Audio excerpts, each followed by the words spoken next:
So ఈ రోజు mothers day కాబట్టి ఒక క్వశ్చన్ అడుగుతానండి. క్వశ్చన్ అడుగుదాం అనుకున్నా, రోజు ఏదో అడుగుతలే. క్వశ్చన్ ఏంటంటే, so what is that one thing or few things which I had sacrificed after becoming a mother, after having a baby? చెప్తా కానీ ఫీల్ అవుతుంది. నాకు తెలిసి చేంజెస్ ఏం లేవు, ఫ్రీక్వెన్సీ తగ్గిందంతే. ఆన్సర్ కూడా అదే యాక్చువల్లీ. పేరెంట్స్ ఉన్నారుగా, సో అది బిగ్గెస్ట్ ప్రివిలేజ్ మనకి. మనం అది క్యాపిటలైజ్ చేసుకున్నాం అంతే. ఓసిటీ పిచ్ అంతే ఉంది, అన్ని నీట్గా అంతే ఉండాలి. తిండి తర్వాత ముందు పనులు కొత్తగా అడాప్ట్ చేసుకుని చాలా ఉన్నాయి మదర్ అయిన తర్వాత, కానీ ఆల్రెడీ చేస్తున్న వాటిల్లో చేంజెస్ ఏమీ లేవు. అది నా ఇంటెన్షన్ అంతే. ఇప్పటి వరకు ఇక్కడ వరకు చూసినప్పుడు ఆడియన్స్ కి కొన్ని క్వశ్చన్స్ రావచ్చు.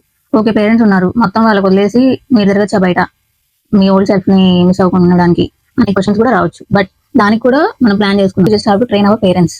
సో 1 hour 2 hours బయటకు వెళ్ళి వచ్చినా వాళ్ళు బేబీని మనం చూసుకున్నట్టే చూసుకోగలగాలి. సో దానిలో అయితే నేను కాంప్రమైజ్ అవ్వలేదు.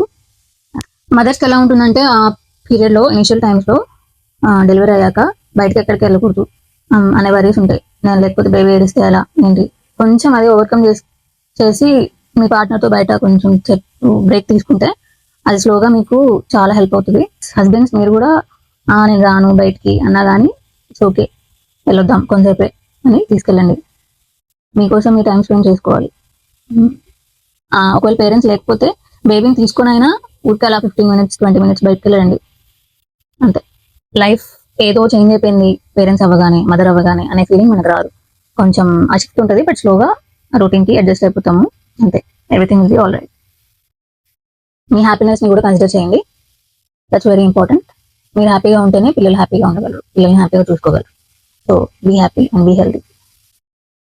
బాయ్. Happy Mother's day.